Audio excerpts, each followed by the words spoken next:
my spirit rejoices in God, my Savior, and I rejoice for His eternal life. I ask every Filipino family, please turn to Jesus. A friendly reminder from the Philippine Christian Fan-Made Broadcasters. The Worship Hour is a Christian contemporary music bulletin of the Philippine Christian Fan-Made Broadcasters. All songs featured are duly owned by its respective groups and individuals. Duplication and illegal broadcast of this episode is strictly prohibited.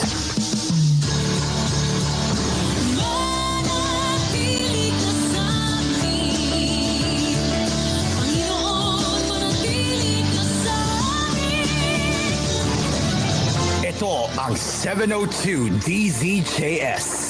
Kagapay mo sa katotohanan. Member, Philippine Christian Fan-Made Broadcasters at kapisanan ng mga fan-made broadcasters ng Pilipinas. You're listening to koolFM. koolFM is a TVH Group of Networks radio station. Sondo's greatest hits are here.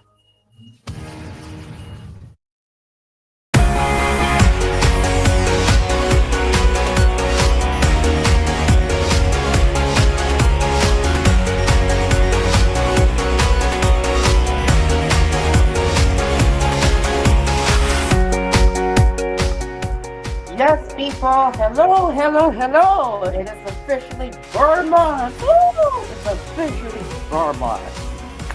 Yes, in fact, today is the first day of September, and we are here to officially start Burma with some. We're officially in the Christmas season, ladies and gentlemen. So yes. How are you, people? It is Sunday, September 1st, 2024, and I hope you're all having a good time preparing your Christmas trees, putting up some Christmas lights in your area. So yeah, I hope you're all having fun with that one. Okay, so yes, let's get into what happened with yesterday on koolFM as usual. So yeah, a lot of stuff. I'm sorry. A lot of stuff happened hilariously. So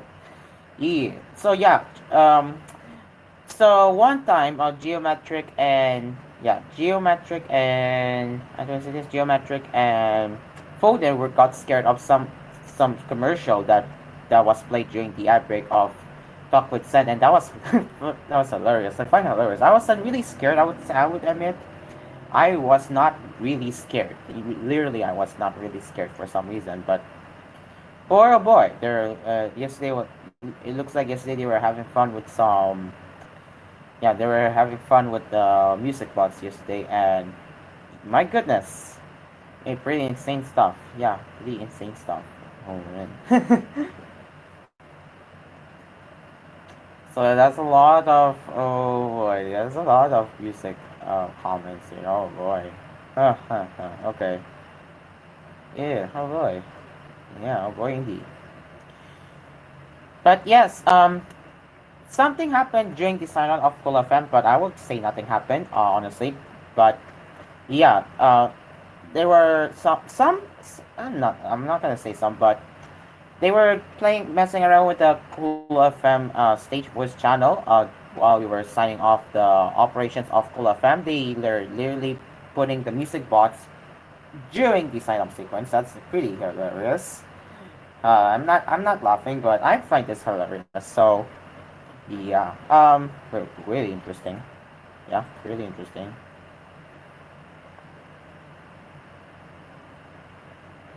So yeah, we did witness. I was listening to koolFM on online radio box, and my goodness, I literally heard some. Yeah, yeah. Someone said yung Lara nasa koolFM yun. Yep. I can tell. I was listening to koolFM on online radio box, and I did hear something, and it's definitely another PSA commercial, which I'm not gonna say it. But freaking hilarious. Yung sa singer na viola. Okay.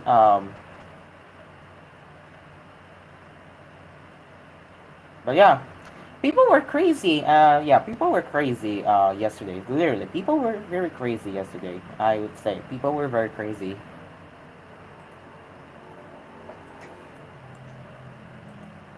Okay. Anyways, now let's get into the lifestyle happenings. Yes, that's what happened with koolFM yesterday. Oh yeah, before I forget, we did extend talk with Sen yesterday to 12:30 because of the Burma's countdown, and we wanted to make it the moment that happened. So we did that, and yeah, it went well. So yes, now we can say that yeah, we were having fun with that. Now let's get into the lifestyle happenings for real this time. Let's get into that now. Let me go to inquirer.net. Sorry, lifestyle.inquirer first.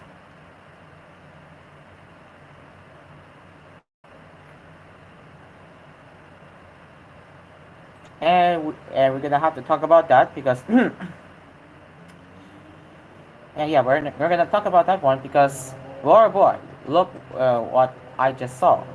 PH Philippine Core lost and contest de Manila wins Grand Prix. Ooh, that's awesome. Okay, so yes, now let's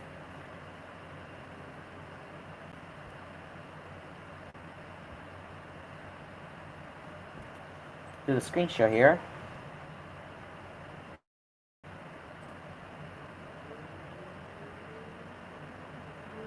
There we go. Okay. All right, people. Let's read for this. Let's start with this lifestyle happenings here. Once again, we were gonna have to look at this one since this is interesting. The victory earned them the right to qualify in the 2025 European Grand Prix for choral singing, making them the first Filipino community core to acquire. Sorry, I can't. Core to qualify for the prestigious competition. Whew, that's nice.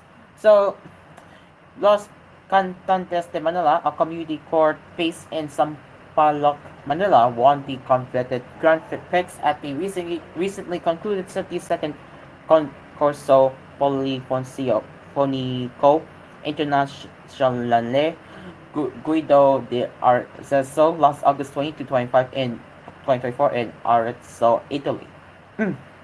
LCDM bested 11 elite choirs from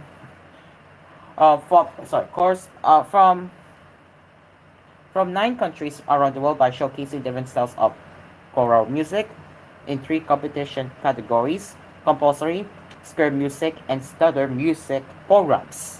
The group backed the first prize in each category, earning them the right to compete in the Grand Prix round of the competition. During the Grand Prix round, the choir uh,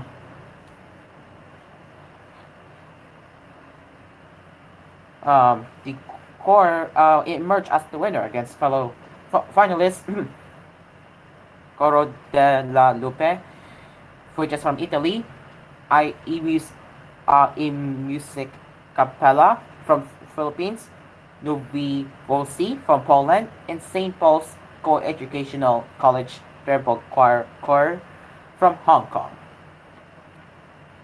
With their victory, LCDM earned the right to qualify in the 2025 European Grand Prix for choral singing, choral singing in Tolosa, Spain.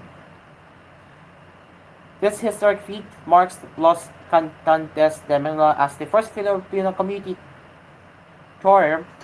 Give me one moment. I really totally forgot how to pronounce that one. My bad. Hold on. Give me one moment.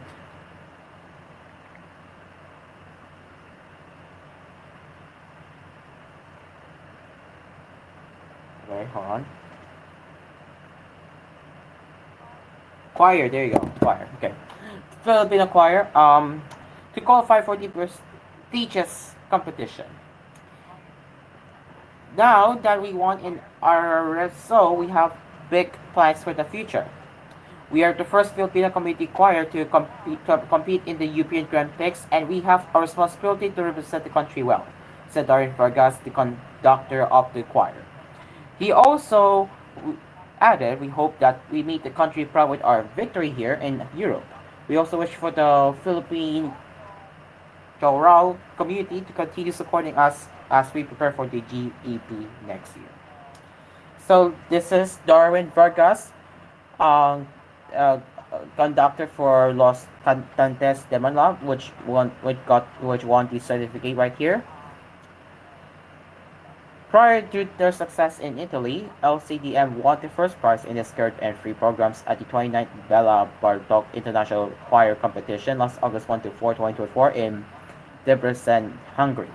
They also received a special prize for the best interpretation of a compulsory piece, Cantante Domino. Los Cantantes de Manila will continue to tour across different countries in Europe for concerts and competitions until September. This initiative is part of the group's 10-year anniversary celebration.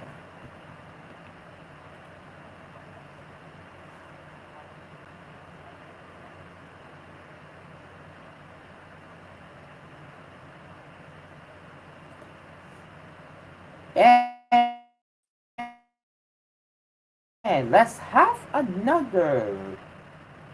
Yes, people, let's have another uh, uh, food goodies right here.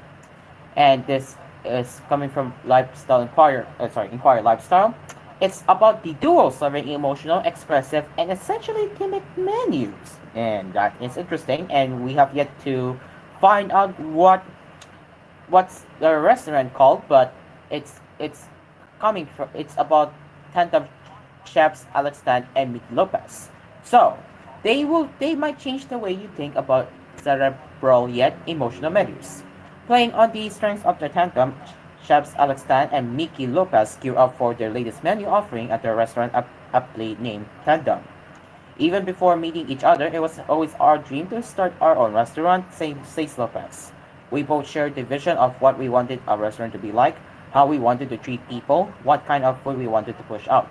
So when those visions aligned, it made sense to start this project together.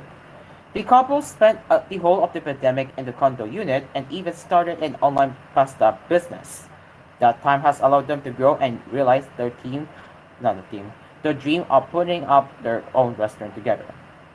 So, we anchor our menus on our teams because it allows us to tell stories using food as our medium without limiting ourselves to one particular cuisine, explains Alexander. That is pretty interesting.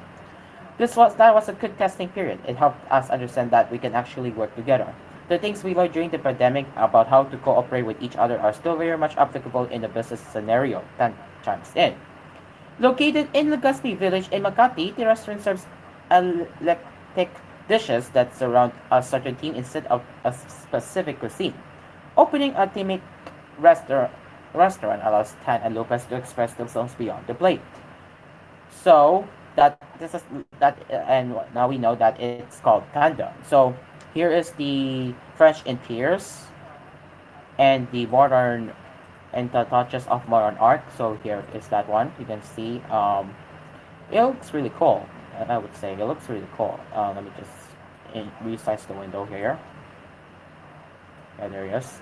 So you can see that that's the French interiors. Very typical stuff. Not really typical, but I would say very, very modern looking restaurant. And you have the modern art along with the bathroom near. So yeah, it really looks nice. Yeah, I'm really am the fan of that one. It looks really cool. So let's continue. We anchor our menus on our themes because it allows us to tell stories using food as our medium without limiting ourselves to one particular cuisine, explains Stan. He recognizes it's a risky move as cuisine is usually a deciding factor of where to eat, but so far it's a move that has paid dividends for the experienced chefs. Tan has worked at renowned restaurants in New York like Cafe Bulut and The Nomad, and even staged at L.F. Vincent in Tokyo, while Lopez was Josh Wood's former sous chef at Helm and the Test Kitchen. Their collective expertise spans several types of cuisines and styles and eventually dictated what type of food they wanted to serve at Tandem and how they wanted to serve it. I don't know if it's a misplaced confidence or whatever, but I think with the avenue of tasting course, we got to be a little bit more creative. I feel like because of the training we both received, we feel like we could showcase what we could offer and put that more in the forefront versus an upscale casual setup. Tan elaborates. Tan and Lopez agreed during lockdowns that they wanted to have thematic menus for the restaurant. For example, the very first menu at Tandem was all about the top crops of the Philippines, which was based on a report by the Philippine Statistics Authority. The menu incorporated the top 10 crops onto lists such as tomatoes and onions and created dishes around them. So the theme comes first. Then we start thinking about how to break that down into courses that make sense, then explains.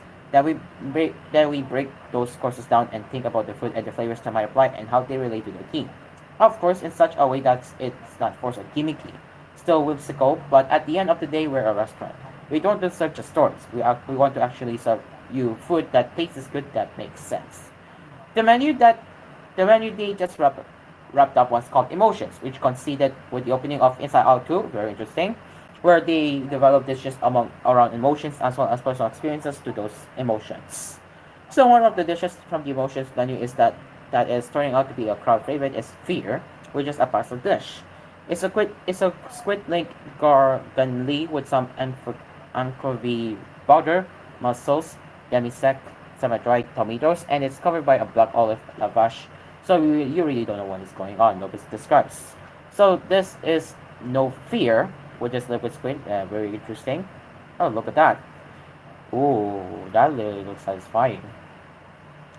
So let's move on here, and then you have Envy, and this is what Envy looks like. So of course, it's sustainable to import everything from all over the world. It's not. Again, one of the advantages we have here is that because we're not cuisine forward, we don't have the need to chase authenticity of a single cuisine. We can just be authentic to ourselves, says Tan. Tandem's latest menu is out now, and this time it revolves around music. We believe music to be such an important aspect of our unity. There are so many facets of music that we can talk about. Music as language, history as an art. The one we found to have most parallels with food is music as a form of expression that continues, which is exactly we do here in Tandem, using food as our medium for expressing our stories, hoping to make connections with our guests. So if you are interested in in in dining in at Dantam, they're located at Legazpi Village in Makati. Just search it up on Google Maps and you will find them there in Makati.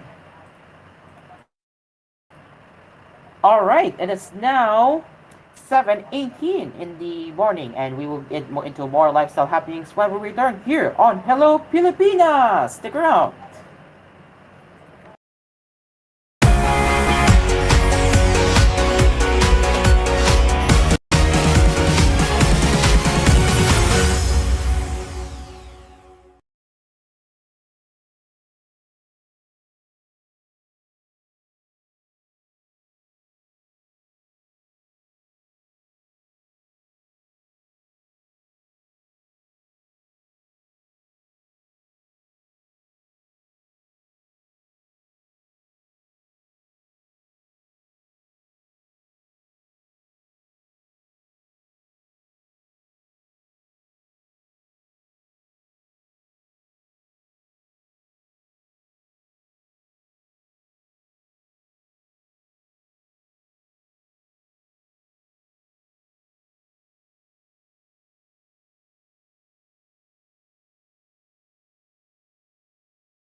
to Hello Pilipinas.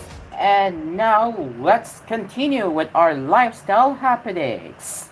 So, yes, it is in fact 7:26, and let's continue with our lifestyle happenings.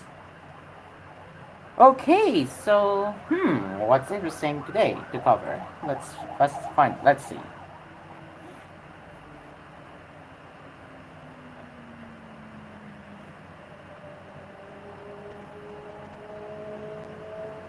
Okay, so Coq de Lons Angkan, let's cover that one. And for fashion lovers, it's My Arte Fair 2024, which we will cover that in for this morning. Okay. Oh, yeah, that's my turn to say. Okay, cool. I'm just waiting for the article to load. There we go.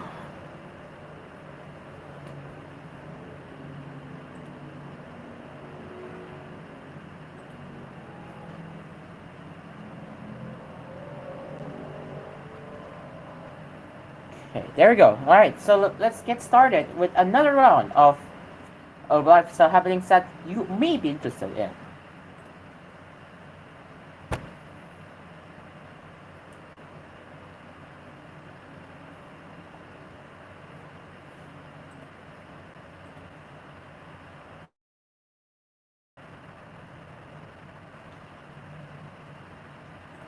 There it is.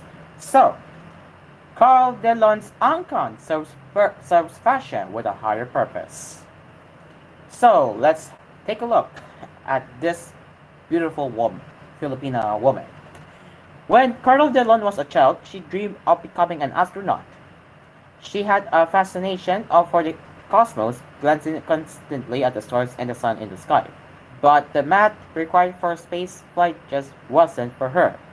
Instead, she soared in the fashion universe as a designer that took her across the globe until eventually landing in the Philippines. Where she built her own metaphorical planet on Kan World. So this is Noli Solo, and that is Carlon Delon right here.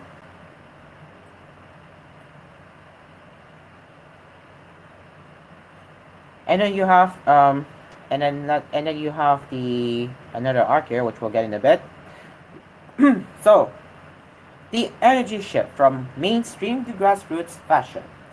Born in Manila, she moved to Los Angeles at the age of 4, where Delon built an extensive background in fashion.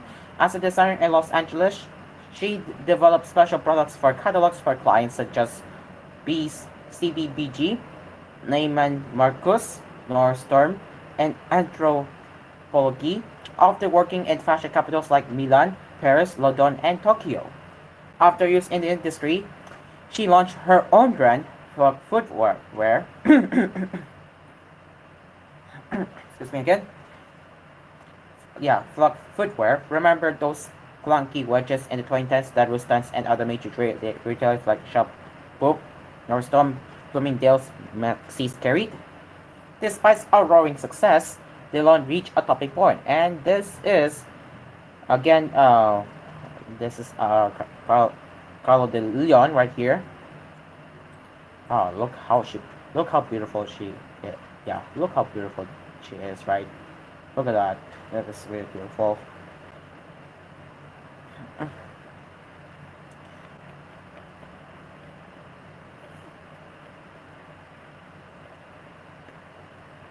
Okay.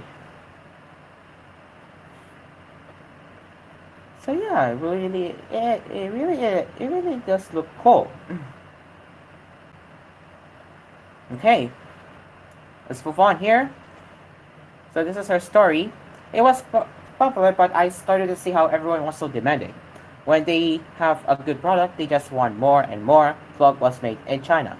I asked the factories, where does the wood come from? They said, well, we have already used all the wood from in China, and now we're importing wood from Russia and France. And then they started bringing logs that really look like trees. I started feeling bad cutting down all these trees. And then there were the conditions in which the workers were shaping the units for us. I had to rethink everything. It just didn't feel right, so I stopped. I just stopped. I reached a point where my spirituality was conflicting with my work in product development. Spirituality is important for materialism, right? As my spirituality became clear to me, I started questioning my true purpose, especially after achieving so much in the fashion industry. At the same time, we were witnessing the peak of overproduction and fast fashion. Those factors really made me reflect on what my true purpose was. This is Uncle's Roots right here. This is Uncle's studio in Manila. So yeah, this is Uncle's studio. You can see what they're working on. They're like ironing or sewing, whatever they're called. But yeah, this is literally how that works right here.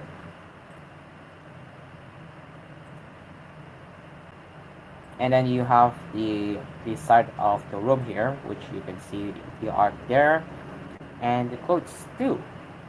Yeah, I really am liking this one. So yeah, through DDI, Dylan was given direct access to work with illiterate indigenous communities. In her studio, she proudly displays a picture of Lake Cebu, there you go, from her visit to the T-Boli communities. She recalls working with DTI to document the work travels to visit the Panay Bukidnon people, that community up north in Benguet, the down south in Negros. We really went up and down everywhere in the Philippines. It was such a blessing for me. As a Filipino American, I never had much education in Philippine history, but through this experience, I got to know my culture. Through her work with the indigenous community, De Leon established Angkan World, taken from the Tagalog word Angkan, which translates to family, tribe, or clan. What's really awesome about the spirituality and energy I have found here in the Philippines is the connection with the indigenous people. They are deeply attuned to this energy, which is scientifically rooted in them and closely tied to nature. Spirituality is energy and is a science that our pre-colonial ancestors understood well. This connection is something I consistently think about. And here is her right here. Yeah, it really looks nice. And this is her back of the outfit, which is denim jacket, and yep, upcycled embroidered gem. Yeah, it really looks cool. And you have the you have her sitting in the chair with a lot of clothes. A lot of clothes right here.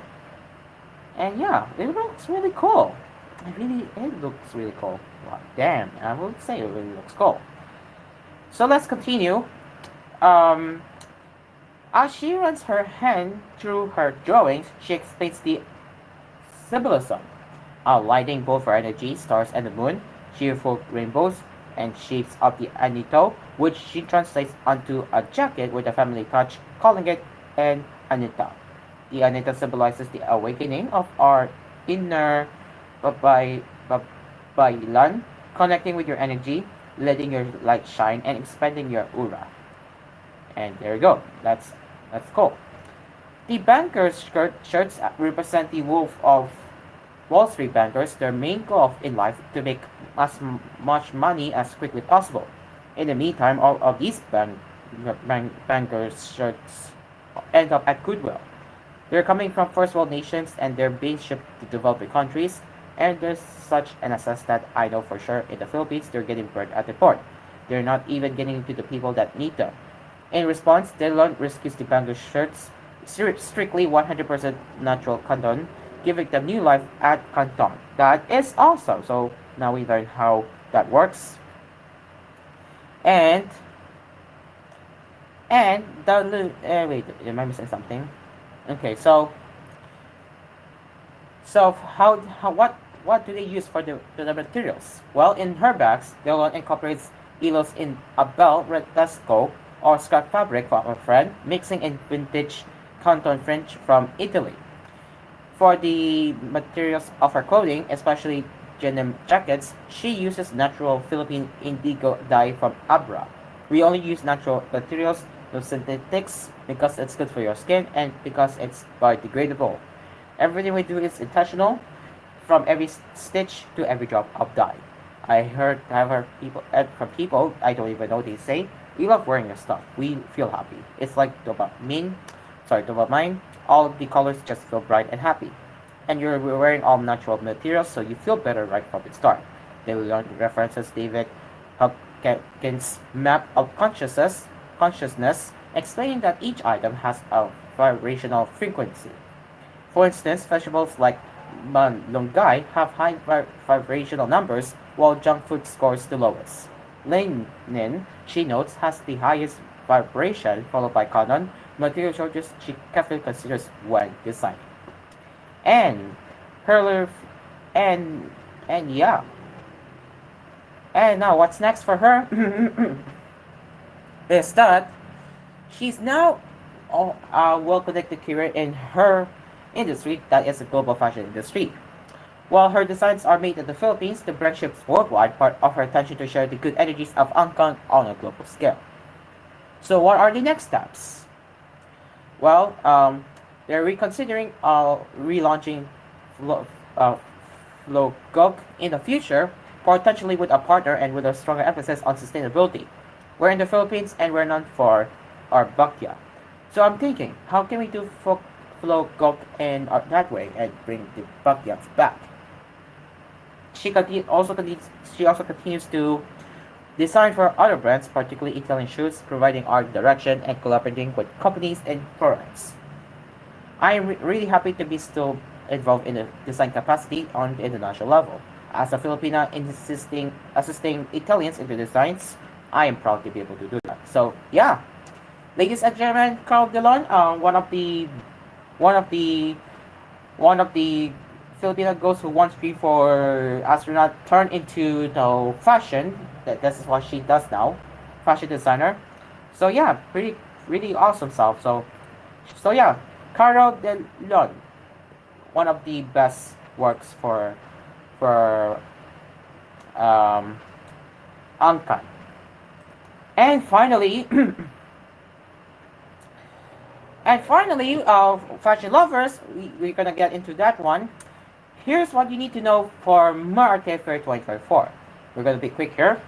So, here's what you have to look out for. You have CEO, the Alex3, Nidercott, and Lilian Manahan collaboration. That is her right here. Travel Fun by Suridus Tan, which is this part here. And I believe this is about the new colors and the patterns, which are you are seeing here. Painted to chocolate. Okay, this is interesting. This is a food related to food, but cool. So this is a what I'm seeing here. This is a good guilt-free chocolate without the junky ingredients, so that is good, and this is healthier. It like summers. You have that one. Aktukin sleepwear. What they're saying is the lightweight there.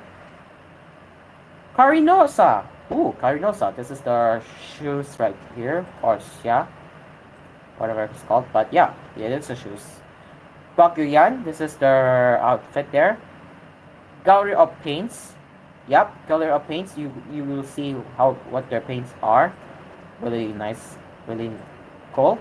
And yeah, that's what you need to know for the Mart Art Fair 2024 that you may be interested. For me, I'm interested in trying their good fit chocolate, especially they don't have much of the unhealthy ingredients. But yeah, this is really interesting. All right, people, it is now 6:40 in the morning, and we will get ready now for cool news on Hello Pilipinas. So stick around. We will be right back.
Live from Cool Studios, this is koolNews Early Edition.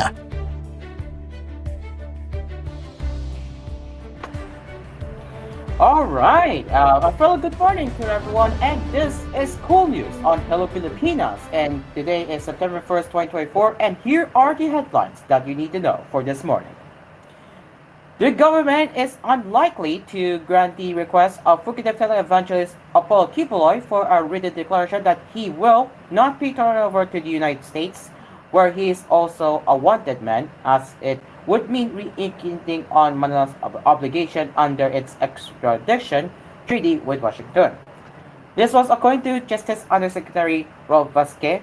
He said the request of the Kingdom of Jesus Christ Father was a legal issue that needs to be carefully studied. In a media forum in Quezon City on Saturday, Vasquez said he did not want to preempt the high-level decision on the matter, but took note of the Philippine commitments until the 1994 pact, regardless of whoever is in the leadership. We have an extradition treaty, so no one in that government can give that guarantee. Strictly speaking, it's just optics, Vasquez said. In the first place, no government official would want to violate the law. Our treaties have the force of law once they are signed and concurred in by the Senate. That's part of our legal obligation, Vasquez said. You can just imagine if we engage on our international obligations in favor of an individual. That is a matter that we will carefully study and focus on. Vasquez made these points in response to a statement from KOGC lawyer and spokesperson Israel Taran on the possible steps to be taken by Kibuloy, currently the target of a massive week-old police manhunt inside the sprawling KOGC compound in Davao City. Taran said the pastor would agree to face charges of human trafficking and child abuse in the Philippines if President Marcos would issue a written declaration that Kibuloy would not be extraordinarily rendered to the U.S. without being given a fair chance to prove his innocence in the country. The KOGC lawyer also expressed fears of Kibuloy being subjected to extraordinary detention or kidnapped and taken to another country. The Department of Justice said it had not received any request from the United States to extradite Kibuloy, the spiritual advisor of former President Rodrigo Duterte.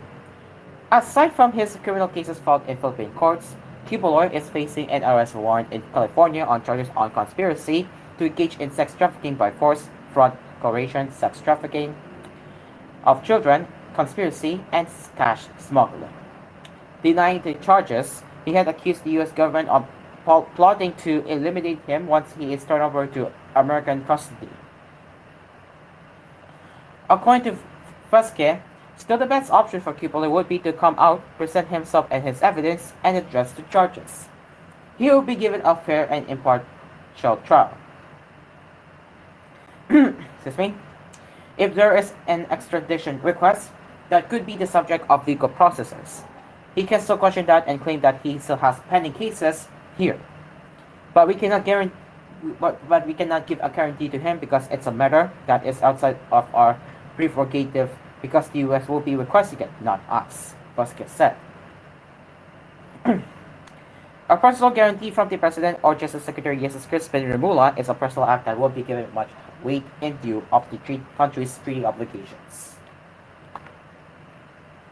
The banks that facilitated the suspicious transactions of dismissed Mayor Alice Guo of Bobontown and Tala Province and her alleged cohorts should be held liable, Senator Sherwin Cajillian said on Saturday as he rebuked the Anti-Money Laundering Council anew for its failure to affect the questionable financial activities. According to Cajillian, the banks and other financial institutions were mandated by law to immediately report to the AMLC any double transaction amounting to at least 500,000 pesos. In the case of Guo, he said it took the AMLC 4 years to act on her possible involvement in money laundering activities in connection with the illegal Philippine offshore gaming operator Poco in her town. On Friday, the AMLC filed a string of cases against Guo and 35 others for alleged illegal funneling of 7 billion pesos to build the sprawling Poco hub that reportedly hosted various scamming activities and other serious crimes. If the Senate did not investigate this matter, they could still be operating now and bringing in dirty money, Cajillian told the Usapang Senado radio program on DWIC. That's why the banks and AMLC should explain. They all have liabilities here. For me, the banks should be accountable because they did not report the transactions to the AMLC, he said.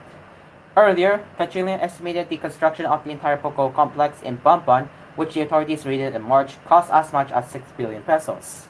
He said the filing of 87 counts of money laundering against Guo and her alleged license supported his suspicions that the funds spent to develop and build the Poco facilities were proceeds of various transnational crimes, such as online fraud and gambling, that were laundered into the country.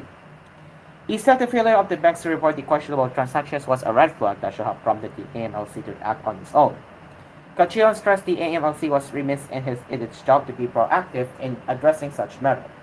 When asked if the banks should be included as respondents in the case against Guo and others, Kachilian said it was up to the AMLC to investigate their possible criminal liabilities.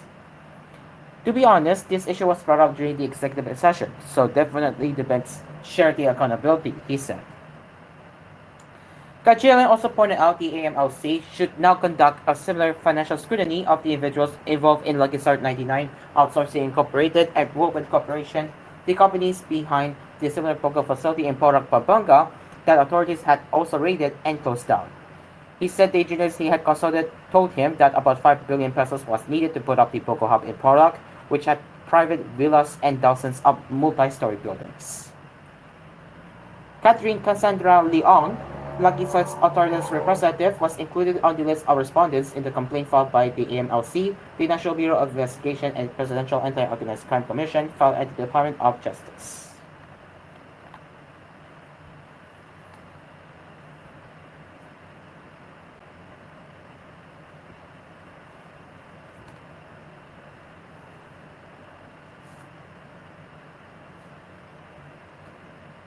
Excuse me. A company is under investigation for allegedly engaging in a fermenting scheme where potential victims are lured into buying hogs and chickens in an animal husbandry venture. It caught the attention of the National Bureau of Investigation here after about 100 people in Baguio and Benguet province complained of that they have been duped. NPR lawyer Daniel Cardazo said many of the complainants sensed something was wrong in the third week of August after they stopped receiving dividends. They put in investments ranging from 5,000 pesos to 5 million pesos, the Ganzo said during the local Hello Pilipinas briefing on Tuesday. The Ganzo urged other victims to submit documents that would help build a case against the company, which he did not identify. But in a news conference on Friday, some of the complainants said they invested in farm-to-market agri-farm OPC or 1% Corporation and its subsidiaries, which operate branches in Mindanao and Luzon, including one in Baguio. On August 20, Farm-to-Market was issued a cease and desist order by the Securities and Exchange Commission for consolidating investments in a paalaga or animal husbandry system without a license. The company allegedly enticed partners to buy a piglet for 5,000 pesos with a guaranteed return of 2,600 pesos for every piglet brought up to 3 months. A 100,000 pesos investment in for 20 piglets promised a 52% or 52,000 pesos profit according to the order. The SEC warned the public against Farm-to-Market's 3-month paalaga program for being a suspected variation of the Ponzi scheme, where the first line of investors are paid dividends using funds from new investors, giving the impression that the business is actually making huge profits. A total of 24,400 automated counting machines for the 2025 midterm elections are now in the country, Commission on Elections Comelec Chairman George Garcia said on Saturday. We currently have 24,000 machines. 17,400 machines are what you can see right here now. These 7,000 machines are in customs, but they're already here in the country, Garcia said in the press briefing. It will be released by the customs, so more or less for the month of August, we will have 24,000 vote counting, automated counting machines, he added. Garcia also noted that Mio Systems, the automated election systems provider tapped by Comelec for the 2025 elections, had a commitment to bring 20,000 automated counting machines to the country by August, but it has already exceeded the commitment by delivering an additional 4,000 machines. Comelec is also expecting more badges to be delivered next month until December. We expect the delivery of 30,000 machines from Miro by September. Another 30,000 machines are expected by October, and the remaining balance from the 110,000 machines will arrive by December, Garcia said. The 17.99 billion peso contract signed by Comelec and Miro Systems in March includes the delivery of 110,000 voting machines, election management systems, consolidation and canvassing systems, ballot printing, ballot boxes, and other peripherals. Garcia shared that Miro has fully delivered all the following for the month of August: CCS laptops, CCS printers, USB hub dongles, cable ties, toners, CCS box kits, hot bullets, laboratory text bullets, application servers, and database servers. All of these are 100% here in 100% here in the Comlec warehouse, so we are happy because at least they will not have to penalize them. Based on our procurement law, they may face a penalty for every day of delay. Garcia, in the press briefing, introduced the steps they will be taking after the delivery of the voting machines in the country. He said that the whole body has a strict implementation of quality control. Our quality control is very strict. Our instruction: if we see a problem, we check and return. For us, there is no compromise when it comes to those being delivered to us, he said. For example, it is not Miro's fault, but due to the stacking of thermal paper boxes, there have been crease, so we did not accept every return because it might affect the performance of the machines on the election day. That's how strict our quality control is, he added. The machines will also be undergoing testing such as the hardware acceptance test and laboratory tests. According to Garcia, the laboratory tests will check if the machines are working properly. In addition, he had said that the source code review that will be happening for October is important to assess how the machine works and how it will count the votes. After that process, the Comlec will conduct an international certification. This has to be certified by an international entity to say that the system is ready and accurate, Garcia said. Garcia also said that they are now expecting the delivery of 2 printing machines to the National Printing Office. It is part of Miro's commitment to bring 2 new printers that will be coming from Germany, worth 300 million pesos each. And finally, the last in national headlines for the first gap, the Department of Health has updated its guidelines on the prevention and management of the infectious mpox disease as the Quezon City government reported its first case of infection. The DOH reiterated that all 15 mpox cases in the country involve a less prevalent and treatable variant of the disease, but the public should still take preventive measures. The case in QC involved a 37-year-old male resident of the city. He started exhibiting symptoms on August 16 and was admitted to the San Zalaro Hospital on August 22. After testing, patient 15 was found positive on August 26. For now, we are closely monitoring the patient. We also have located his 50 contacts whom we continue to monitor, Mayor Joy Belmonte said. These contacts were believed to be exposed at the Infinity Spa and Fahrenheit Club, which were both temporarily closed by the city government.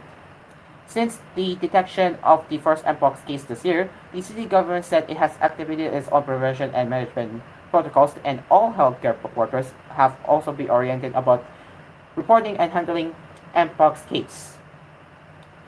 Belmonte called on establishment owners to cooperate and comply with the city's contact tracing efforts to curb the spread of the virus and ensure the safety and welfare of Quezon City residents and residents. The city government has also established the QC Task Force Mpox through Executive Order 14, consisting of various city government departments and offices. DOH Officer in Charge Assistant Secretary and Spokesperson Albert Domingo said the updated guidelines were contained in Department Memorandum Number 2024-0306 dated August 26 and made public on Friday. Mpox is caused by the monkeypox virus, which has 2 recognized candidates or variants. Transmission occurs through direct contact with infectious skin or mucosal lesions, body fluids, respiratory droplets, or contaminated materials. The DOH advised the public to avoid close and intimate skin-to-skin contact, including sexual contact, kissing, hugging, and cuddling with individuals who are suspect, probable, or confirmed cases of Mpox. The public is also advised to practice frequent and proper hand hygiene, thoroughly clean fomites, objects subjected of being contaminated with the virus or handled by infectious persons, and avoid contact with animals that may carry the virus, including disease bats and other animals found in areas where Mpox is present. Household members and persons caring for suspected cases are required to disinfect contaminated surface. In airports and seaports, Inbound and outbound international travelers are required to provide accurate responses to health declaration forms and to approach health personnel on duty if experiencing any symptoms. In public and private facilities, health workers are required to wear personal protective equipment when caring for suspected case. During history taking and physical examination, healthcare providers should observe for skin lesions with vesicles or pustules, or pustules that are deep-seated, firm, or hard. Other symptoms include fever, chills, myalgia, back pain, malaise, asthenia, or hepatopathy. And that's the first gap of koolNews on Hello Pilipinas, where we covered the national headlines that you need to know. We will get into the international headlines, and some technology news later. What's in breaking in the second gap of koolNews on Hello Pilipinas. With that is the last gap of Hello Pilipinas later in this hour, which is 8 a.m. For now, we will return to Hello Pilipinas after the ad break. Stick around, people. Stick around.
hello. It is 8:11 in the morning, and you are listening and watching Hello Pilipinas. Yes, to those who have just joined our program, a fellow good morning to you all, and happy Bird Month. It is indeed the first day of September, and you know what it is? It's a Christmas season in the Philippines. Woo! All right, now let's get into the showbiz happenings. As yes, and in case you missed it in the previous hour of Hello Pilipinas, we covered what happened so far with koolFM along with the lifestyle happening. So, if you are watching Hello Pilipinas through our live stream, yes, if you're watching Hello Pilipinas through our online live streams, whether you're from TGON Productions or TGON News, you can rewind the live stream and so you can rewind the live stream and look at what we have discussed so far, especially with the what happened with koolFM and the lifestyle happenings that we covered.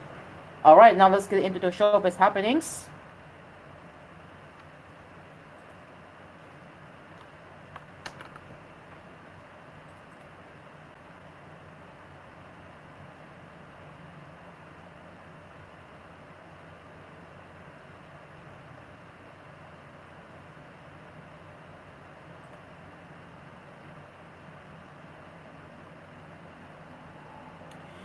Okay, so here is our first showbiz news, and this is we're gonna start with the bad news first. Catriona Gray was traumatized after she lost her belongings to robbers in London who broke the near rear window of her car while she was having lunch. The beauty queen shared her and her family's traumatic experience, showing the broken window of the vehicle through her Instagram stories on Saturday, August 31. Robbed in the middle of London while stopping for lunch on the way to the airport. Our passports and belongings are gone, Lane lamented. Traumatized. The beauty queen did not expound on the incident, although she earlier shared through her Instagram page that she is in the United Kingdom with her family. In the UK for a very special trip with my papa. We're road tripping from London through Scotland and back, she said last Friday, August 23. Gray also documented the trip in England and Scotland through a separate series of posts.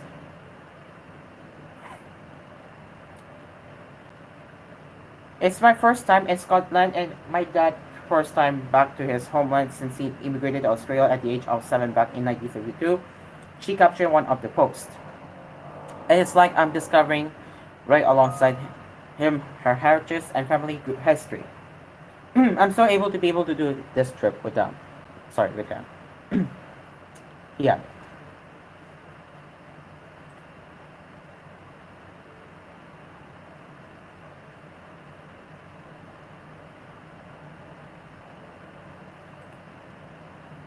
Now let's get into the right side now as Connie Reyes celebrates her 50 years in showbiz with new TV series called Shining Inheritance. At 71 years old, veteran actress Connie Reyes feels utterly blessed and grateful to have reached 50 years in the entertainment industry as she takes on the new starring role in the upcoming drama series Shining Inheritance. The actress hopes to shed light in discussions pertaining to people with Alzheimer's disease and as to how the elderly should be taken care of and loved. During the Shining Inheritance press conference on Friday, August 30, Reyes underscored that what she considers her shining moment is that she is still able to do what she loves doing, which is acting, after all these years.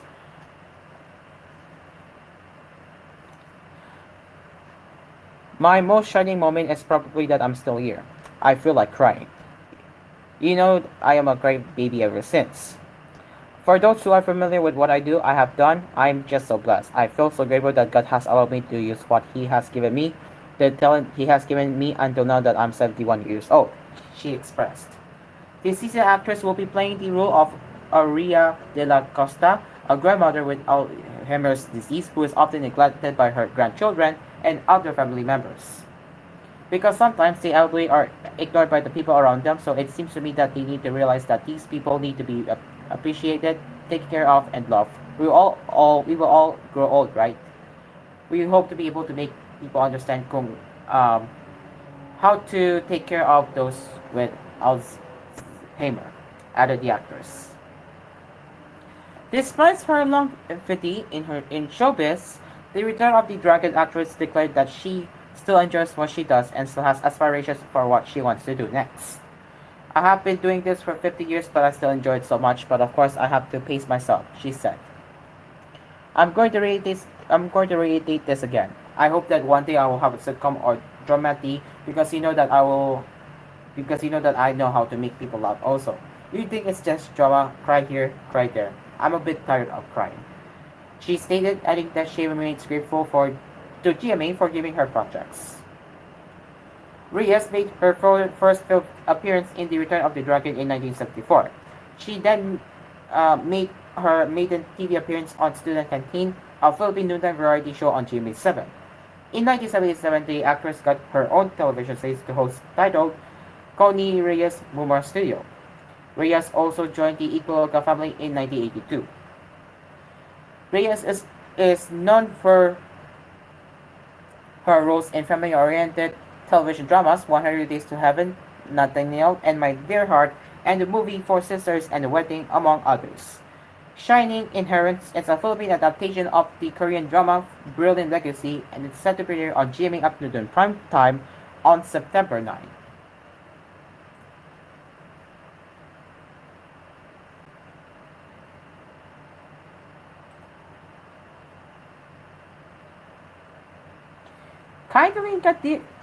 Kindling Alcantara and Kate Valdez, who are both facing their respective dating rumors, were teased about the reason why they are happy on set and how their feelings affect their acting dynamics as contrabida or antagonists and bida protagonists, respectively, in the upcoming series Shining Inherits. During the series media conference on Friday, August 30, Valdez, who recently sparked dating rumors with Japanese vlogger Fumiya Sankai, gave a confident yes when asked if she's in love and went on to discuss how important feelings are in acting. That's important for you to be able to do your work well, because when you're in a bad mood, you can't deliver properly. But for me, no matter how you feel at any moment, whether you're sad, angry, frustrated, happy, inspired, it's like magic that you can use them in any scene you should, she explained. Valdez will be playing Ina Villarazon, the protagonist in the story.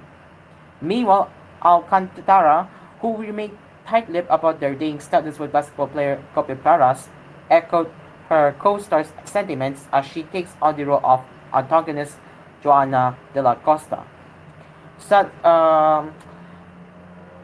said, we're all professionals, all the personal baggage we bring. It should be different when on set. The focus should be on the character, on the project being done, she stated. Alcantara, who's also been at the center of controversy last year, shared that she can somehow relate to her character in Shining Inherence, given that they are both misjudged. John Anna doesn't really show her weakness to people, while in my case I show both my strength and weakness because I'm just human. In a way, I can relate to her, but not in the parts that she physically hurts people. Of course, only in the misjudged parts. As an artist, that cannot be avoided, she declared.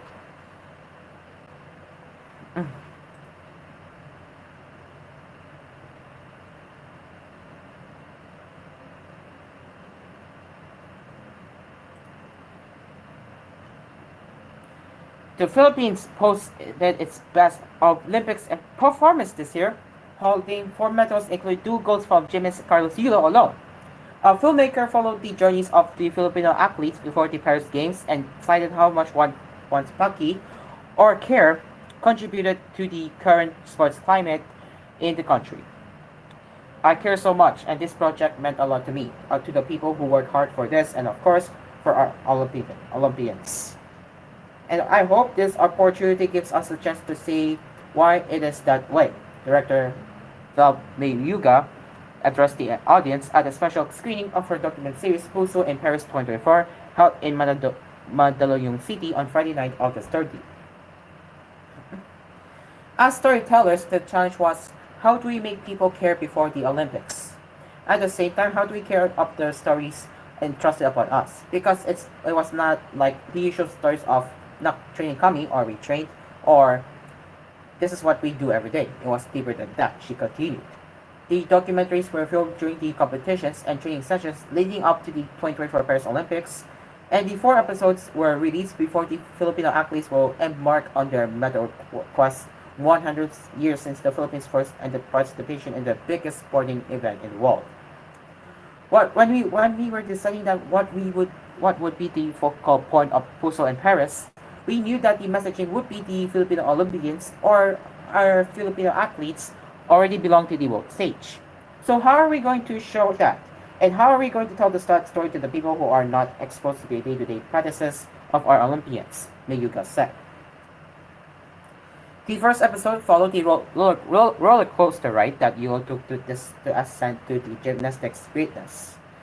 Before posting many first up for the country, the first gold medal for a male Olympian, the first gold medal from gymnastics, the first athlete to earn 2 gold medals, the first multiple medal win in a single season, the floor and King has experienced a lot of low points in his life that fueled personal doubts. These athletes shared their stories, their struggles, their heartbreaks, their happiness to us. And we started the journey from Intramuros, Manila, where Yulos is training. And we flew to California to join EJ Obina during the US track and field Grand Prix. And then we flew to Bangkok to follow our boxers before they eventually flew for the training camp in France. And we flew back to Manila to be able to capture the stories of our weightlifters. It's such a hassle, Mayuga shared. The second episode followed the boxers, focusing on 2020 Tokyo Olympics bonus medal winner, Yuma Marcel, 2024 Paris Olympics bronze medal winner, Riga Villegas, and Nesty Petesio, who bagged silver in 2020 and bronze in the recent games. Weightlifters John Sanikza, Vanessa Sarno, and Aaron Andong shared how the sport changed their lives in episode 3, and how Haydn Diaz's historic first gold medal win for the Philippines at the 2020 Tokyo Olympics inspired them to persevere. The fourth, excuse me. The fourth and final episode focused on Obina's journey from Balarong Bambansa to becoming Asia's best pole vaulter. I truly believe that stories are only vehicles that give people something tangible to care about. The stories of our boxers, Si, Ira, Nesty, Yumer, Carlo Paalam, and Hergy Bagyadan represent Filipinos who dreamed of better lives for themselves and their families. Our weightlifters, Vanessa, John, and Doran, are stories of Filipinos who find themselves in the chaos of the now. The story of EJ, or Filipinos going to foreign land, away from their families, away from their loved ones, just to get a shot at the extreme, at their dreams, and ultimately Kaloy, show the story of Filipinos, how we face struggles again and again, and yet we still choose to pick ourselves up and hold our head high, Miyuga said. She said it was the Filipino people's Paki that resulted in the current climate. Our athletes care so much in representing the Philippines well in the Olympics. Paki was the reason why the win felt sweeter and the losses bitter. Paki was also the reason why Smart and the MPD group have invested in our athletes and brought the Olympics to us through various streaming platforms. And Paki was also the reason why the brands, the Travel Club, Adidas, Mr. Francis Libiran, have helped and invested in our Olympians. And of course, Paki is the reason why Shangri-La was able to hold this kind of event together, this community, to celebrate our athletes and our most successful Olympic season to date, Mayuga continued. She is hopeful that Filipinos will continue to care about the athletes and the Philippines Olympic quest, enough to push for the changes that are needed to uplift the athletes. These stories of our Olympians inspire us to have more Pakis in the future and not to be nonchalant. Let's be OA in supporting our Filipino athletes, Mayuga said. Puso in Paris 2024 is a 4-episode documentary series that is available online.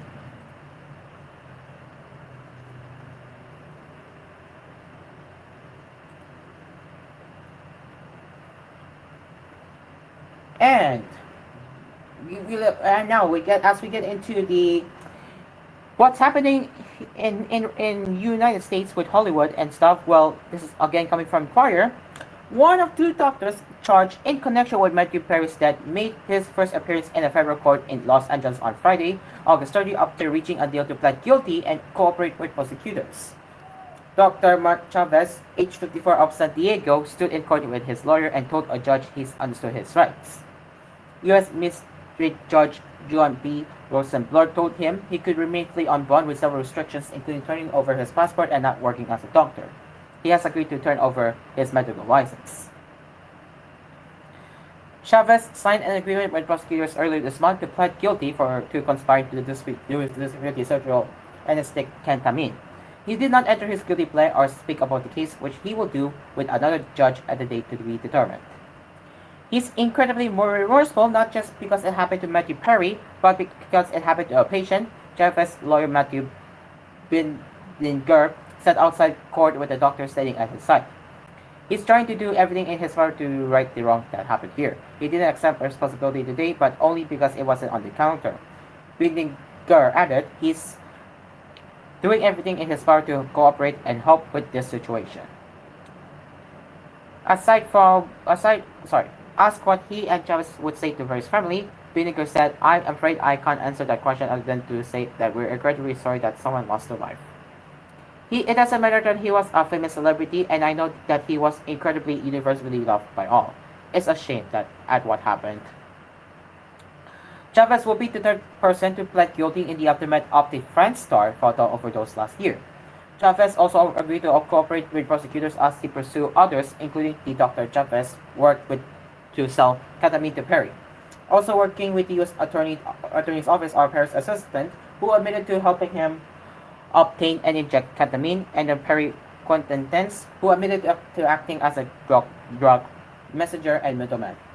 The three are helping prosecutors as they go after their main targets, Dr. Salvador Pansancia, charged with illegally selling ketamine to Perry in the month before his death, and Jasmine Sangaha, a woman who authorities say is a dealer who sold the actor the lethal dose of ketamine. Both have pleaded not guilty and are awaiting trial. They are set to appear in the court for a status conference on Wednesday. Chavez admitted in his plea agreement that he obtained ketamine from his former clinic and from a wholesale distributor where he submitted a fraudulent prescription. After a guilty plea, he could get up to 10 years in prison when he is sentenced. To recall, Perry was found dead by his assistants on October 28. The medical examiner ruled ketamine was the primary cause of death. The actor had been using the drug through his regular doctor in a legal but off-label treatment for depression that has become increasingly common.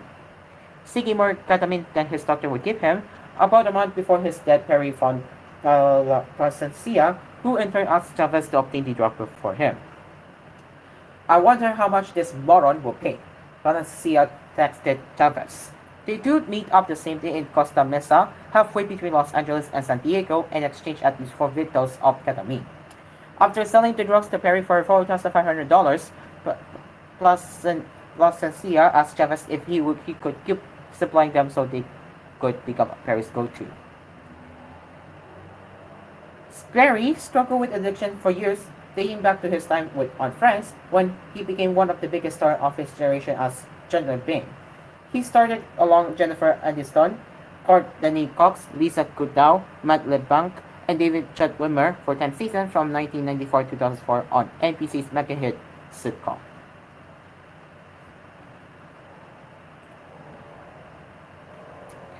And that's the showbiz happenings now. Let's get into the variety for the rest of what's happening in Hollywood and international entertainments. Not entertainments, but entertainment happenings.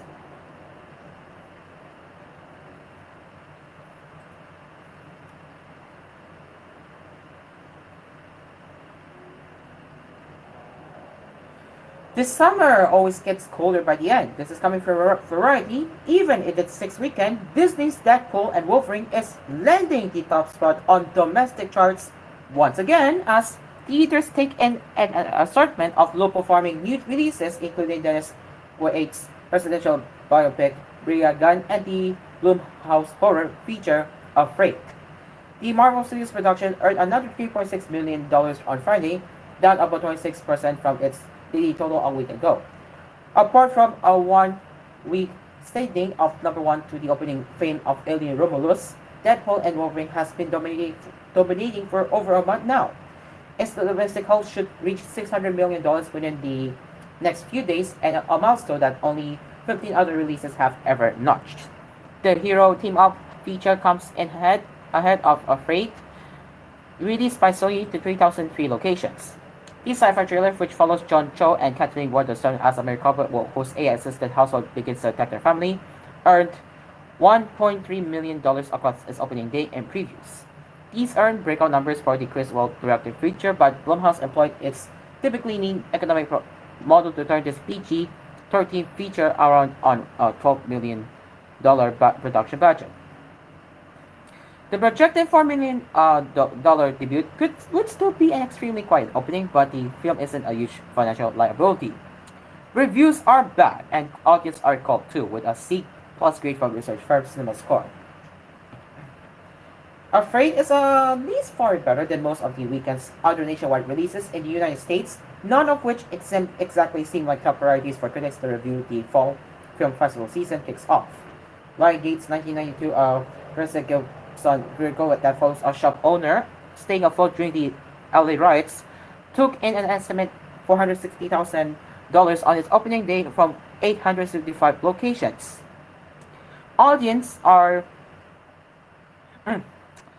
into it with an A- cinema score grade, and reviews being positive. Meanwhile, Roadside City of Dreams, a human trafficking drama that has attached executive producers ranging from Martin Sheen to Vivek Ramaswamy, has grossed roughly $840,000 from 774 locations, and the final opening number will be buoyed from a large fraction of ticket sales coming from the filmmakers and John Heaveney, founder of United Capital and Random House Films, who gave away $1 million in free admissions to draw attention to the issue space drama. It got an A grade on CinemaScore. Also, Black Speaks Blake shot a space trailer starring Lawrence Fishburne and Cassie Affleck is even quieter, with an estimated $250,000 from 845 locations. The feature, directed by Mika Habstorm, has landed mediocre reviews. And then there's Regan, the integral release from Showbiz Direct. After debuting a first look at an annual exhibitor gathering CinemaCon in 2022, the biopic paused promotions before being taken on by the new banner. The squid starts as the actor turned president who exercised his federal anti-communism through his time as SAG head during the Blackness era and all the way to the Oval Office. The biopic tore down $2.6 million across Friday and previous screenings from 2,752 locations. It will hope to reach eight digits through the holiday weekend. Sean McNamara, Soul Silver, Brad directed the $25 million production. Reviews have been negative, but as with most Palestinian-led messaging in the US, surprise, surprise, its target audience has received it warmly, an 8 grade on CinemaScore. Even with 5 new releases in theaters, the lion's share of box office top slice will go to holdovers. Disney's Alien Romulus looks to repeat in second place after earning $2.2 million on Friday. After 2 weeks of release, 20th Century Studios sci-fi sequel has now surpassed $80 million of domestic and $150 million internationally, boosted by an unexpected but impressive performance in China. Sony's It Ends With Us seems headed to third place, projecting $9.5 million for the 4-day weekend, $7.3 million for the 3-day frame. The Blake Lively drama has now surpassed $125 million in North America. In the coming weeks, it will make a go in at outpacing A Quiet Place Day 1, which is sitting at $138 million to become the 10th highest grossing domestic release of the year. Also this weekend, Amazon MGM's Blink Twice seems primed to put up a solid haul of a less than stellar opening. The Channing Tatum and Naomi Aki's psychological thriller is projecting $5.2 million for the 3D frame, down just 28% from its debut. Oh, so at least it looks like Disney's Deadpool and Wolverine are still doing well in American theaters. So it's good to hear that since the movie here is no longer showing here in the Philippines. But good thing the movie is performing well, and it's a good thing. And yeah, that's the variety, and that's the international entertainment. news right here on Hello Pilipinas. It is now 8:36, and we will get back into cool news on Hello Pilipinas. So stick around for the last cap of Hello Pilipinas. We will also be covering the anime news right here on the same show. So stick around, people. We will be right back.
From Cool Studios, this is koolNews Early Edition.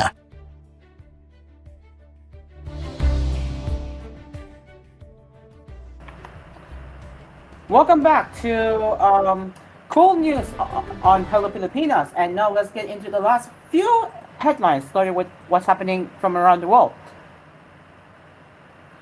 Okay, I'm experiencing some technical issue in my area. Let me just wait for it to load.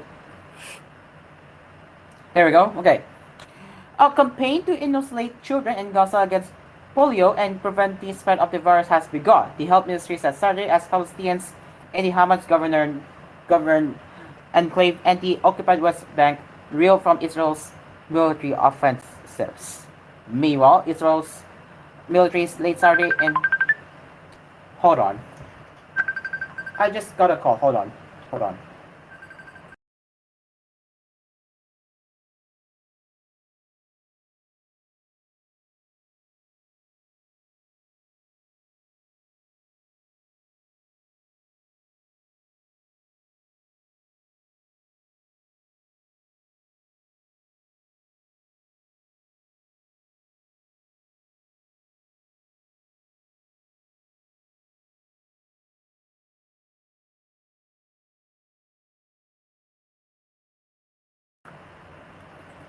All right. Sorry for the sudden call that happened during the show, but I got something personal stuff here. But anyways, let's continue where we left off. The army was trying to identify the bodies, including whether they were hostages, but said the processes would take several hours. We asked to refrain from spreading rumors and said there were no further details. A small number of children in Gaza received vaccine doses a day before the large-scale rollout and limited pauses in the fighting agreed to by Israel and UN World Health Organization. Associated Press journalists saw about 10 children receiving doses at Nasir Hospital in Khan Yunis. There must be a ceasefire that the teams can reach everyone targeted by this campaign, said Dr. Rosef Abu Al-Rish, Gaza's Deputy Health Minister, describing scenes of sewage running through crowded tent camps. Follow is spread through fatal manner. But Israeli Prime Minister Benjamin Netanyahu's office in a statement said Israel will allow a humanitarian corridor only, and areas will be established that will be safe for administering the vaccines for a few hours. Israel said the vaccination program will continue through September 9 and last 8 hours a day. It will allow health workers to administer vaccines with the aim of reaching some 648,000 Palestinian children. The vaccination campaign comes after the first polio show case in 25 years in Gaza was discovered this month. Doctors concluded a 10-month-old had been partially paralyzed by a mutated strain of the virus after not being vaccinated to the fighting. Most people who contract the disease do not experience symptoms anymore, and those who do usually recover in a week or so, but there is no cure. I was terrified and waiting for the vaccination to arrive and for everyone to receive it, said Amal Shahin, whose daughter received a dose Saturday. Healthcare workers in Gaza have warned of the potential for a polio outbreak for months. And 7 people were killed and thousands were injured in Mississippi after a commercial bus overturned on Interstate 20 on Saturday morning, according to the Mississippi Highway Patrol. 6 passengers were pronounced dead at the scene and another died at the hospital, according to a news release. The bus was traveling west when it left the highway near Bolina in Warden County and flipped over. No other vehicle was involved. The crash was caused by tire failure, the National Transportation Safety Board said on their social media platform X. The bus was operated by Autobuses Regiomontanos. A woman who answered the phone at its Laredo, Texas office said it was aware of the crash, but she didn't answer questions or provide her name. The death included a 6-year-old boy and his 60-year-old sister, according to Warren County Coroner Doug Husky. They were identified by the mother. Authorities were working to identify the other victims, he said. 37 passengers were taken to hospitals in Vicksburg and Jackson. The department is continuing its investigation and hasn't released the names of the deceased. No other information was immediately provided. And that's the international headlines on koolNews on Hello Pilipinas. Now let's get into the cool weather bulletin from Pagasa weather specialist Chris Castaneda.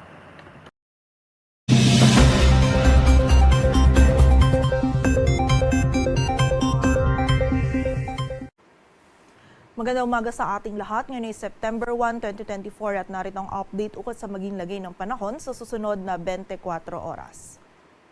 Kaninang alas 3, yung low pressure area na minomonitor natin ay huling namataan sa layong 205 kilometers silangan ng Borongan City, Northern Samar. Nananatili pong mataas yung tsansa nito na maging bagyo within the next 24 hours. At ayon nga po sa ating latest analysis, kapag ito ay naging isang ganap na bagyo, ay posible po itong kumilos pa northwestward then northward at mananatili po ito dito sa may karagatan silangan ng ating bansa at nakikita po natin na posible itong lumapit or lalapit ito dito sa area ng sa silangang bahagi ng Visayas at Luzon. At sa kasalukuyan din po nakikita natin na hindi ito tatama sa anumang bahagi ng ating kalupaan, ngunit dahil nga po hindi pa ito isang ganap na bagyo ay posible pa rin pong magbago yung ating scenario. So hindi pa rin po natin niro-rule out yung possible scenario po ng landfall. So continuous monitoring lang po tayo at patuloy na magantabay sa updates na ipapalabas ng Pag-asa. At sa kasalukuyan,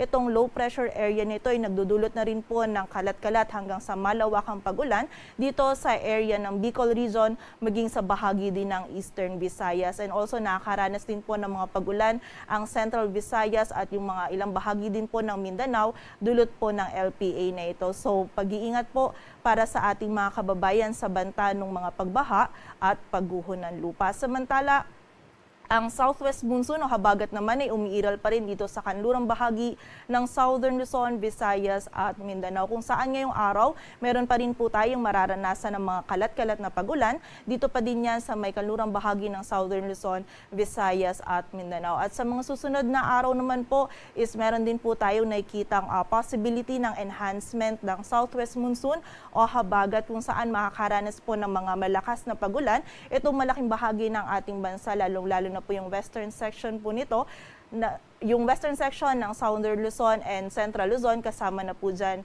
ang Metro Manila. So muli po, dahil nga hindi pa ganap na bagyo yung minomonitor po natin, na ito po yung posibleng mag-enhance ng habagat, is posible pa pong magbago yung scenario natin. So continuous monitoring pa rin po tayo at patuloy tayo magantabay sa updates na ipapalabas ng Pag-asa.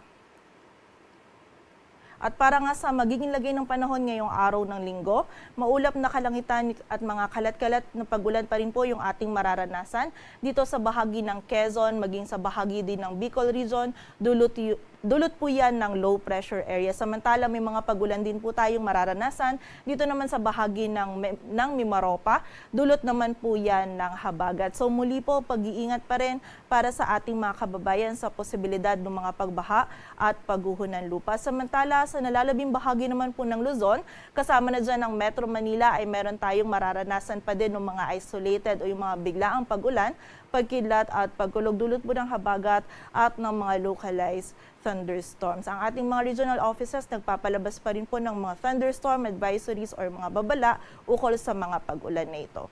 Agwat ng temperatura sa Metro Manila ay mula 26 to 33 degrees Celsius. Samantala, ang buong bahagi naman po ng Visayas at Mindanao ngayong araw ay makakaranas po ng maulan na panahon kung saan meron tayong mga pag-ulan na mararanasan pa din dito sa bahagi ng Eastern Visayas at Central Visayas, maging sa malaking bahagi din po ng Mindanao, dulot po yan ng LPA. So muli po, pag-iingat sa mga kababayan natin dyan sa banta po ng mga pagbaha at pagguho ng lupa. Samantala, dito naman sa bahagi nga ng Palawan, Western Visayas, Negros Island Region, maging dito rin sa Zamboanga Peninsula at sa Basilan, Sulu at Tawi-Tawi, meron din po tayong mararanasan ng mataas na tsansa ng mga pag-ulan, pagkilat at pagkulog na dulot naman ng habagat. Agwat ng temperatura sa Cebu ay mula 25 to 31 degrees Celsius at sa Davao naman ay 27 to 31 degrees Celsius. At para naman sa lagay ng dagat baybayin ng ating bansa, wala po tayong nakataas na gale warning kaya malayong makakapalaot yung ating mga kababayang mangingisda pati na rin yung may mga maliliit na sasakyang pandagat. Ngunit iba yung pag-iingat pa rin po para sa mga kababayan natin na maglalayag dito sa may silangan ng Southern Luzon at Visayas kung saan magiging katamtaman hanggang sa maalon po yung lagay ng ating karagatan. Dito sa Metro Manila, ang araw ay sisikat mamayang 5:44 ng umaga at lulubog mamayang 6:08 ng hapon.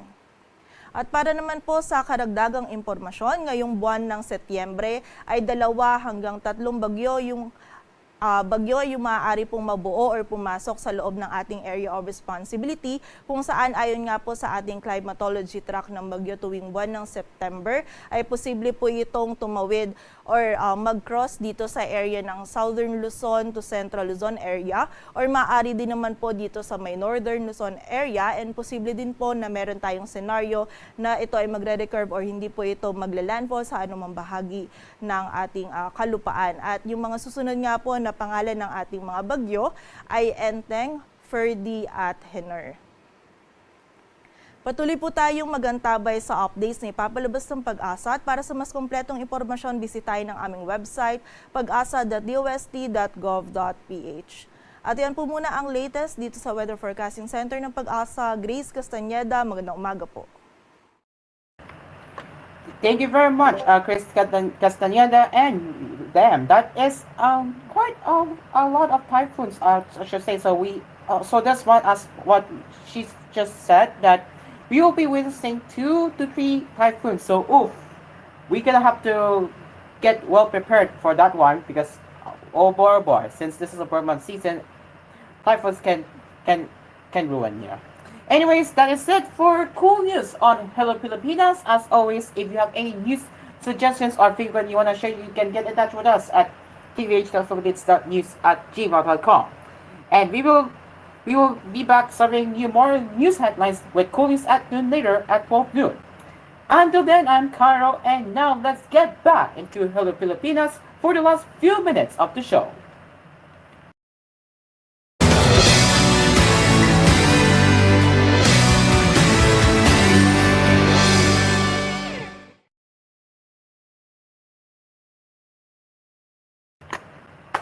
And we are back to the regular programming now. We have 3 minutes before we leave the airwaves. So now let's get into the quick anime news and the quote of the day as usual. So let's do that now. Okay, well, we have some news about Ghost Band, right? That came in. That's interesting. Hold on, if it loads.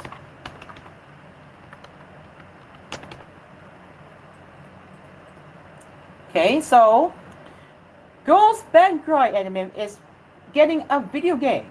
So the cast of the Ghost Band anime announced at the end of the anime streaming marathon on Sunday that the reduction on the game has been greenlit. The announcement did not specify the game's platform or genre. That's just really it. So yeah, that's just really it. But we do know that Ghost Band will be getting a game. We do not exactly know what type of game they will be getting, whether it's going to be a manga game or not manga game, sorry, gacha game. I'm not entirely sure, but I may say maybe a console or mobile game. Who knows? But my speculation, I suspect that it's going to be a mobile game. I'm pretty sure. I suspect it's going to be a mobile game. And then the last one we have of Card Fight Vanguard, their Days 2, which it's a game that is announced for Nintendo Switch and PC via Steam. Bushiroad announced on Saturday that it will launch a sequel to Card Fight's Vanguard Dear Days game, which is titled Card Fight Vanguard Dear Days 2, which is set to be released on January 30, 2025. It will be released digitally on Nintendo Switch and PC via Steam. The company will include PR cards as first bonuses in the fiscal Nintendo Switch release of the game. So there you go. That's the quick anime news. Not really anime, but you get the idea. All right, now let's wrap it up now with the quote of the day brought to you by Brainy Quote. Okay, so this is a quote of the day for today. Experience is one thing you can't get for nothing, from Oscar Wilde. And that concludes Hello Pilipinas for this week. As always, thank you so much for joining us to start your weekend mornings with us and Sunday mornings with us. And once again, happy Bird Month! It's officially the first day of September as we will now witness the start of the Christmas season in the Philippines. We would like to say Merry early Christmas to you all and happy holidays right here, ladies and gentlemen. Until then, I'm Cairo, and as always, Hello Pilipinas will be back next week on the same time, same stations. Until then, I am Cairo, and once again, good morning and Hello Pilipinas, and we will see you next week. Bye-bye!